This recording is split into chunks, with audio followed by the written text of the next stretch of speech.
ಆದ್ರೆ ವರಬಲಾನ್ವಿತರಾಗಿದ್ದಾರೆ ದುರುಳರೆಲ್ಲರೂ ಕೂಡ. ಒಬ್ಬ ಆತನನ್ನು ಒಂದು ಬಗೆಯಿಂದ ನಾನು ಕೊಲ್ಲುವುದಕ್ಕೆ ಹೊರಟರೆ, ಮತ್ತೊಬ್ಬನ ವರ ಎನ್ನುವಂಥದ್ದಲ್ಲಿ ಅಂತರಾಯವನ್ನು ತಂದಿದೆ.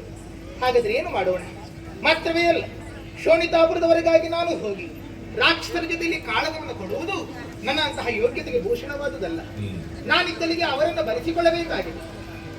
ಬೆಂಕಿಗೆ ಆಕರ್ಷಣೆಗೊಳಗಾಗಿ ದುಂಬಿಗಳು ತಾನಾಗಿ ಬಂದು ಹನನವಾಗುವಂತೆ ಆ ರಾಕ್ಷಸರ ಹನನವನ್ನು ನಾನು ಮಾಡಬೇಕಾಗಿದೆ.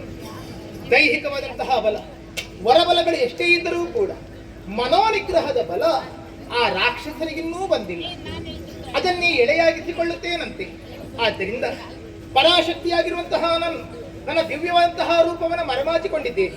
ಮಾನಸ ಸರೋವರಕ್ಕೆ ಗೌರಿ ಸ್ಥಾನಕ್ಕೆ ಇಳಿದಾಗ ಅವಳ ದೇಹವನ್ನು ಹೊಕ್ಕು ಬಂದಿದ್ದೇನೆ. ಗೌರಿಯ ದೇಹಕೋಶದಿಂದ ಮತ್ತೆ ಹೊಕ್ಕಿ ಬಂದ ಕಾರಣಕ್ಕೋಸ್ಕರವಾಗಿ ಕೌಶಿಕೆ ಎನ್ನುವಂತಹ ನಾಮಧೇಯವನ್ನು ನಾನು ಇಟ್ಟುಕೊಂಡಿದ್ದೇನೆ. ಸರಿ, ಇಂತಹ ಸುಂದರ ಅಂತಹ ರೂಪವನ್ನು ಧರಿಸಿಕೊಂಡದ್ದಾಯಿತು.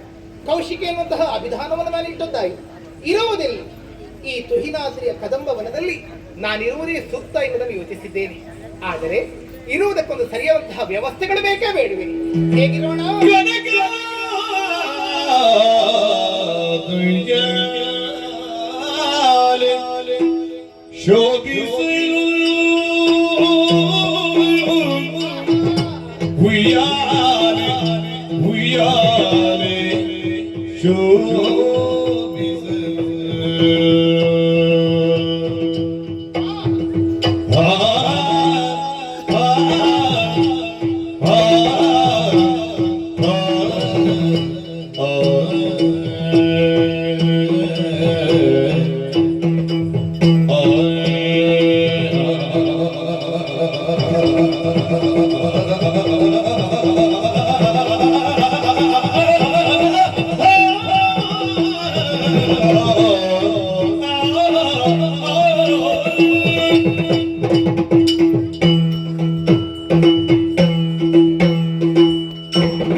ಬಗೆ ಹೇಗೆ ಎನ್ನುವುದನ್ನು ಯೋಚಿಸುತ್ತಿರುವಂತಲೇ ಅದು ಅಂಬಲಿಂದಲೇ ಕುಂಬಿನಿಗೆ ಇಳಿದು ಬಂತಲ್ಲ.